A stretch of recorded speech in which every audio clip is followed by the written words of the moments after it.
My name is Bill Henderson. Born in Dallas, Texas, not here, but we moved up here when I was about 5, so I consider Milwaukee home. My father was in the Air Force as a flight engineer, but he always talked flying. I said, that'd be fun to fly an airplane.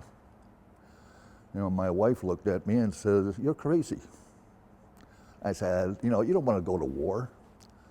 Well, this was the end of 1968, and I said, no worries. I merrily went off to fly airplanes, and I tell you what, it's one of the great experiences of life. There was a new technology that was coming on board at that time, electronic warfare, where the laser hit the ground, it would give you map coordinates, so you knew precisely where anything on the ground was. Because of that capability, we were on every search and rescue. I did, I think 6 or 7 search and rescues in about the 6 months I was flying. We went into the clouds, broke out at about 1,500 feet, and it just opened up, ground fire everywhere. I was hit by the SAM. It's a big explosion. It's got about a 500-pound warhead on it, and it catches your attention. But anyways, the airplane disintegrated. I ejected going straight down. I took a chunk of shrapnel to the chest. That was untreated. I mean, it exposed the breastbone. And of course, it got infected. My back seater lucked out a little bit, and he went off in a trajectory. And ended on the south side of a river, I ended on the north side. And that was the difference. 10 days later, he finally made it out safely. You know, I settled down for the evening.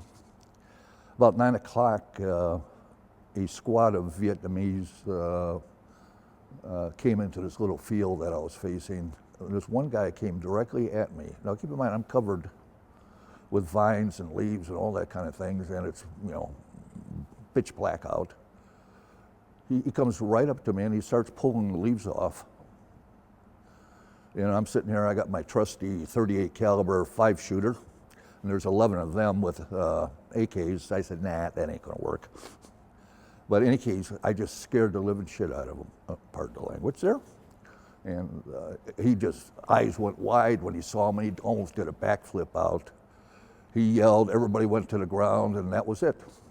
Around midnight when I was captured, walked across the DMZ with this little squad, nice and official, your name, rank, serial number, did all that. And then he says, what kind of airplane were you flying? And I said, well, I can't answer that question. And he says, what base were you out of? I can't answer this, name, rank, and serial number. So I went by the book. So he got mad, whacked me a couple times. He says, get up, and he grabs his AK. We walk out into a field behind the building, and he puts a gun in my head. You will tell me, or you will die. Obviously, he didn't pull the trigger. Now, that type of thing happened about 5 times on the way up the trail. About every other day that we'd have somebody putting a gun to my head. You will tell us this, or you die. It was a little hairy in my thinking, but I said, I don't know if I'm going to live through this anyways. The Hilton was for POWs captured in North Vietnam. Because I was captured south of the DMZ, sent them to the plantation. So I spent 2 weeks of interrogation, some physical abuse and so on. After a while, they figured I wasn't worth the effort, so they moved me to one of the isolation cells, where I spent the next 4 months.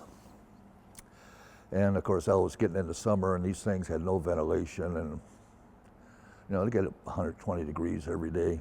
And with all the sweating, I was covered head to toe with boils, eyelids, ears. They apparently sent me to the medic, and the guy gave me a shot of penicillin. 10 cc's, you know how much that is? Do you know what a horse needle looks like? It's about this big around, about that long. And he stuck it in my tricep, and it took him 5 minutes to pump it all in. Now, if I had been allergic to penicillin, I would have been dead. But I will say this, it did clear up the boils.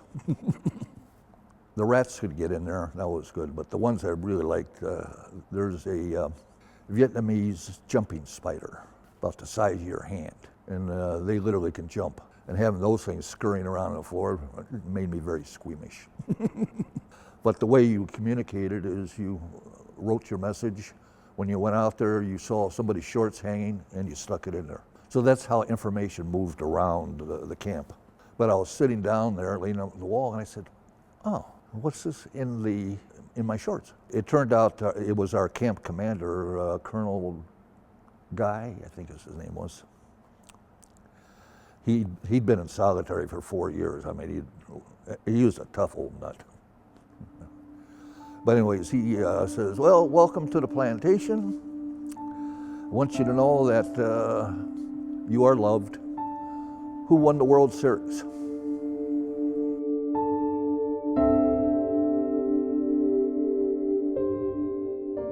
My father was fairly close to my wife, Colleen, at the time. Both my parents and her parents were very good friends. They did a lot of stuff together, so it was the big family kind of thing. Obviously, nobody knew if I was alive or dead, and they just kept hoping. Basically, my wife's approach was, if I don't know, then you're alive. And that's the way I'm going.